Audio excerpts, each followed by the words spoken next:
അൽഹംദുലില്ലാഹി റബ്ബിൽ ആലമീൻ വസ്സലാത്തു വസ്സലാമു അലാ റസൂലിൽ അമീൻ വഅലാ ആലിഹി വസഹ്ബിഹി അജ്മഈൻ അമ്മാ ബഅദ്. റബ്ബി ഇശ്റഹ് ലി സദ്രി വയസ്സിർ ലി അംരി വഹ്ലുൽ ഉഖ്ദത മിൻ ലിസാനി യഫ്ഖഹു ഖൗലി. പ്രിയമുള്ള ഉമ്മമാരെ, സഹോദരി സഹോദരന്മാരെ, അള്ളാഹു നമ്മെ എല്ലാം അനുഗ്രഹിക്കുമാറാവട്ടെ. ആമീൻ. അതീവ ഭക്തനായിരുന്ന ഇബ്രാഹിം ഇബ്നു അദ്ഹമിനോട് ഒരിക്കൽ തന്റെ കൂട്ടുകാർ ചോദിക്കുന്നുണ്ട്, എങ്ങനെയാണ് താങ്കൾക്ക് ഈ ഭക്തി ലഭിച്ചത്? അപ്പൊ അദ്ദേഹം പറഞ്ഞു, എൻ്റെ ഒരടിമയാണ് എന്നെ മാറ്റിമറിച്ചത്. ഞാനൊരു രാജ്യത്തിലെ രാജാവായിരുന്നല്ലോ മുമ്പ്, നിങ്ങൾക്കറിയാം. അക്കാലത്ത് ഞാൻ മാർക്കറ്റിൽ നിന്ന് ഒരടിമയെ വില കൊടുത്ത് വാങ്ങി. യാത്രക്കിടയിൽ അദ്ദേഹത്തോട് ചോദിച്ചു, എൻ്റെ അടിമയോട് ഞാൻ ചോദിച്ചു, നിനക്ക് എന്താണ് കഴിക്കേണ്ടത്? എൻ്റെ യജമാനൻ തരുന്നത് എന്തും കഴിക്കും. നിനക്ക് എന്ത് വസ്ത്രമാണ് വേണ്ടത്? യജമാനൻ നൽകുന്ന എന്ത് വസ്ത്രവും ഞാൻ ധരിക്കും. നിന്നെ ഞാൻ എന്ത് പേര് വിളിക്കണം?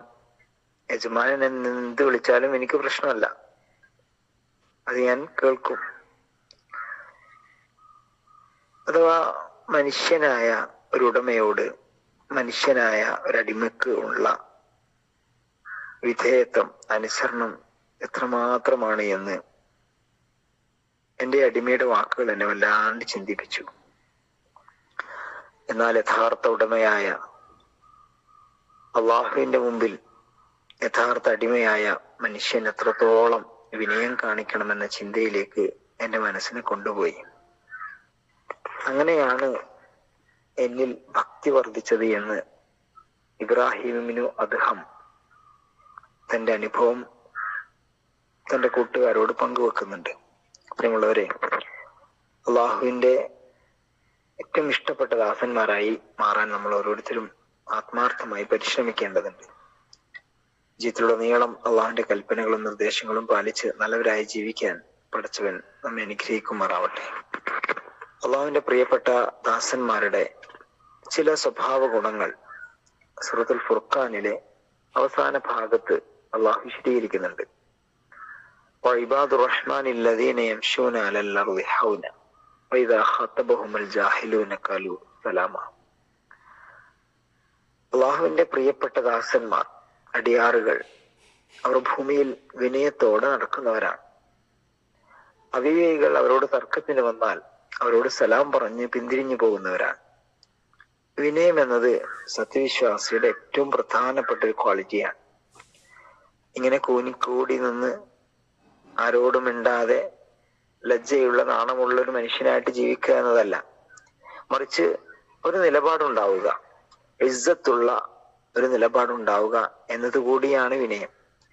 ഒരിക്കൽ ഒരു മനുഷ്യൻ അതീവ വിനയം അദ്ദേഹത്തിന്റെ ശാരീരിക ഭാഷയിൽ പ്രകടമായപ്പോ ആയിഷ റളിയല്ലാഹു അൻഹ സഹാബിയോട് ചോദിക്കുന്നുണ്ട്. അപ്പോ അദ്ദേഹം നന്നായിട്ട് ഖുർആൻ പഠിക്കുകയും ഭക്തനുമായ ഒരു മനുഷ്യനാണെന്ന് പറഞ്ഞു. അപ്പൊ ആയിഷ തിരിച്ചു ചോദിക്കുന്നുണ്ട്, ഇദ്ദേഹത്തെക്കാൾ കൂടുതൽ ഖുർആൻ പഠിക്കുകയും അതുപോലെ തന്നെ ഭക്തിയുള്ളവനുമാണല്ലോ ഉമർ ഇബ്നുൽ ഖത്താബ് റളിയല്ലാഹു അൻഹു. അദ്ദേഹം എത്ര ഇസ്സത്തോട് കൂടിയിട്ടാണ് നടക്കുന്നത്. ഉമർ തന്നെ ഒരു മനുഷ്യൻ വിനയത്തിന്റെ പേരിൽ അങ്ങനെ അങ്ങേയറ്റം വിധേയത്വമുള്ള ഒരു ശാരീരിക ഭാഷ പ്രകടിപ്പിച്ചപ്പോ അതിനെ ശക്തമായി തിരുത്തുന്നുണ്ട്. എടോ, ഇസ്ലാം രോഗമല്ല, നീ നേരെ ചൊവ്വേ നടക്ക്.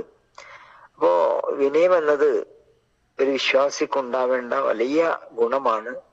വിനയം കാണിച്ചു എന്നതിന്റെ പേരിൽ ഒരിക്കലും നമ്മുടെ പദവി നഷ്ടപ്പെടുകയോ ആളുകളുടെ മുമ്പിൽ നമ്മൾ ചെറുതാവുകയോ ഇല്ല, മറിച്ച് അള്ളാഹുവിന്റെ മുമ്പിലും ജനങ്ങളുടെ മനസ്സിലും നമ്മുടെ സ്ഥാനം വലുതാവുകയാണ് ചെയ്യുക. അവിവേകികളോട് സലാം പറയുക എന്നതാണ് രണ്ടാമത്തെ ക്വാളിറ്റി. മൻ കാന യുഅ്മിനു ബില്ലാഹി വൽ യൗമിൽ ആഖിർ ഫല്യഖുൽ ഖൈറൻ ഔ ലിയസ്മുത്. നിങ്ങൾ അള്ളാഹുവിലും അന്ത്യദിനത്തിലും വിശ്വസിക്കുന്നവരാണെങ്കിൽ നല്ലത് പറയാ, അല്ലെങ്കിൽ മിണ്ടാതിരിക്കുക. ഇത് നമ്മൾ ആലോചിച്ച് നോക്കിയേ, അള്ളാഹുവിലും അന്ത്യദിനത്തിലും യഥാർത്ഥ വിശ്വാസമുണ്ട് എങ്കിൽ നിങ്ങൾ നല്ലത് പറയുന്നവരാകണം, ഇല്ലെങ്കിൽ നിങ്ങൾ മിണ്ടാതിരിക്കണം. വെറുതെ കുറ്റങ്ങളും കുറവുകളും പറയാം. അപ്പൊ മനുഷ്യന്റെ മനസ്സിന്റെ ശാന്തി എപ്പോഴാണ് നഷ്ടപ്പെടുക എന്ന് വെച്ചാല്, പരാതിയും കുറ്റപ്പെടുത്തലും പരിഭവങ്ങളുമായി നടക്കുന്ന മനുഷ്യൻ, എപ്പോഴും തർക്ക വിതർക്കങ്ങളുമായി നടക്കുന്ന മനുഷ്യൻ, ഓൺലൈനിലും ഓഫ്ലൈനിലും അത്തരം അനാവശ്യമായ തർക്ക വിതർക്കങ്ങൾ ഏർപ്പെടുന്ന മനുഷ്യന്റെ മനസ്സിൽ ശാന്തി നഷ്ടപ്പെടും. മറ്റുള്ളവരെ സ്നേഹിക്കുകയും ബഹുമാനിക്കുകയും ചെയ്യുമ്പോഴാണ് സ്നേഹവും ബഹുമാനവും നമുക്കും തിരിച്ചു കിട്ടുക. നമ്മുടെ വാക്ക് വളരെ ഗൗരവപ്പെട്ട ഒന്നാണ്. അള്ളാഹു നൽകിയ വലിയ നിഅമത്താണ് സംസാര ശേഷി എന്നത്. എന്നല്ല, സംസാരം നമ്മൾ അള്ളാഹിന്റെ തൃപ്തിക്ക് ആഗ്രഹിച്ചു കൊണ്ടാണെങ്കിൽ നമുക്ക് വലിയ ഗുണമാണ്. റസൂലുള്ളാഹി സ്വല്ലല്ലാഹു അലൈഹി വസല്ലം പറയുന്നു, ഇന്നൽ അബ്ദ ലയതകല്ലമു ബികലിമത്തിൻ മിൻ റിദ്വാനില്ലാഹി ലാ യൽഖാ ബിഹാ ബാലൻ. അത്രയൊന്നും ഗൗനിക്കാതെ അള്ളാഹുവിനെ തൃപ്തിപ്പെടുന്ന ഒരു വാക്ക് ഉച്ചരിച്ചു, യർഫഉല്ലാഹു ബിഹാ ദറജാത്തിൻ, അതുവഴി അള്ളാഹു അവന്റെ പദവി വർദ്ധിപ്പിക്കും. നേരെ തിരിച്ചുമുണ്ട്. ഒട്ടും ഗൗനിക്കാതെ തെറ്റായ വാക്കുകൾ, അനാവശ്യമായ വാക്ക് തർക്കങ്ങൾ മുഴുകിയ മനുഷ്യൻ, ഇന്നൽ അബ്ദ ലയതകല്ലമു ബികലിമത്തിൻ മിൻ സഖ്തില്ലാഹി ലാ യൽഖാ ബിഹാ ബാലൻ യഹ്വി ബിഹാ ഫീ ജഹന്നം, അവൻ നശിച്ചത് തന്നെ, അവന്റെ സ്വർഗത്തിൽ സ്ഥാനമുറപ്പായി അതുവഴി എന്ന് റസൂലുള്ളാഹി സ്വല്ലല്ലാഹു അലൈഹി വസല്ലം പഠിപ്പിക്കുന്നുണ്ട്. ഖുർആൻ തന്നെ പറയുന്നുണ്ടല്ലോ, വഖൂലു ഖൗലൻ സദീദ യുസ്ലിഹ് ലക്കും അഅമാലക്കും വയഗ്ഫിർ ലക്കും ദുനൂബക്കും. നിങ്ങൾ അള്ളാഹുവിനെ സൂക്ഷിക്കുക, നല്ല വാക്ക് ഉച്ചരിക്കുക, നിങ്ങളുടെ പാപങ്ങൾ അള്ളാഹു പുറത്തരും, നിങ്ങളുടെ കർമ്മങ്ങളെ അള്ളാഹു നന്നാക്കും എന്ന് വിശുദ്ധ ഖുർആൻ സൂറത്തുൽ അഹ്സാബിൽ അള്ളാഹു നമ്മെ പഠിപ്പിക്കുന്നു. ഒരു കാര്യം കൂടി ശ്രദ്ധയിൽപ്പെടുത്തിയിട്ട് അവസാനിപ്പിക്കാം. മഹാനായ ഹത്തിമുൽ അസ്വം റഹ്മത്തുള്ളാഹ് അദ്ദേഹം പറയുന്നുണ്ട്, ഇന്നി ലാ ഉഹിബ്ബു അൻ അതകല്ലമ കലിമത്തൻ ഖബ്ല അൻ അസ്തഇദ്ദ ജവാബഹാ ബിഹാ. ഞാനൊരു വാക്കും ഉച്ചരിക്കാറില്ല, അങ്ങനെ വാക്ക് പറയുന്നത് എനിക്ക് ഒട്ടും ഇഷ്ടമല്ല. കാരണം അള്ളാഹുവിന്റെ മുമ്പിൽ എനിക്ക് ഉത്തരം പറയാനില്ലാതെ ഒരു വാക്കും ഒന്നും ഞാൻ സംസാരിക്കാറില്ല. ഫൈദാ ഖാല അല്ലാഹു തആല ലീ യൗമുൽ ഖിയാമ, ഖാല അല്ലാഹു തആല ലീ, അള്ളാഹ് എന്നോട് ചോദിക്കും യൗമുൽ ഖിയാമ, അന്ത്യനാളിൽ, ലിമ ഖുൽത കദ, ഹാത്തിമുൽ അസ്സം നീ എന്തിനാ ഇത് പറഞ്ഞത്? ഖുൽതു, അപ്പൊ ഞാൻ അള്ളാഹിനോട് പറയും, യാ റബ്ബ് ലി കദ, ഇന്ന ഉദ്ദേശങ്ങളായിരുന്നു ഞാനോട് പറഞ്ഞതിന് എന്ന് ഞാൻ പഠിച്ചതിനോട് തിരിച്ചും മറുപടി പറയും. അപ്പോ അള്ളാഹുവിനോട് മറുപടി പറയാൻ ഒരു കാരണമില്ലാതെ അല്ലെങ്കിൽ ഒരു ജവാബില്ലാതെ ഒന്നും ഉച്ചരിക്കാതിരിക്കുക എന്നത് വിശ്വാസിയുടെ വലിയ ഒരു ക്വാളിറ്റിയാണ്. എന്തും പറയുക, എല്ലാവരോടും തർക്കിക്കുക, കുറ്റങ്ങളും പരിഭവങ്ങളും കൊണ്ടു നടക്കുക, എപ്പോഴും ഇങ്ങനെ നെഗറ്റീവായി മാത്രം ചിന്തിക്കുക, ഇതെല്ലാം വിശ്വാസിയിൽ നിന്ന് ഒഴിവാക്കപ്പെടേണ്ടുന്ന ചില ദുർഗുണങ്ങളാണ്. അവൻ വിനയമുള്ളവനായിരിക്കണം, അനാവശ്യമായ സംസാരങ്ങളിൽ നിന്നും തർക്കങ്ങളിൽ നിന്നും വിട്ടുനിൽക്കുന്നവനായിരിക്കണം. അള്ളാഹു നമ്മയൊക്കെ അനുഗ്രഹിക്കുമാറാവട്ടെ.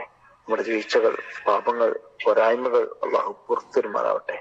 മരിക്കുമ്പോൾ ഈമാനോടെ മരിക്കാൻ അള്ളാഹു നമുക്ക് എല്ലാവർക്കും തൗഫീഖ് നൽകി അനുഗ്രഹിക്കുമാറാവട്ടെ. ആമീൻ. അസ്സലാമു അലൈക്കും വറഹ്മത്തുള്ളാഹി വബറകാതുഹു. വലൈക്കും സലാം വറഹ്മത്തുള്ളാഹി വബറകാതുഹു. ആമീൻ ആമീൻ. ജസാക്കല്ലാഹു ഖൈർ. സുബ്ഹാനക്കല്ലാഹു വബിഹംദിക അഷ്ഹദു അൻ ലാ ഇലാഹ ഇല്ല അൻത അസ്തഗ്ഫിറുക വഅതൂബു ഇലൈക. ആമീൻ ആമീൻ യാ റബ്ബൽ ആലമീൻ.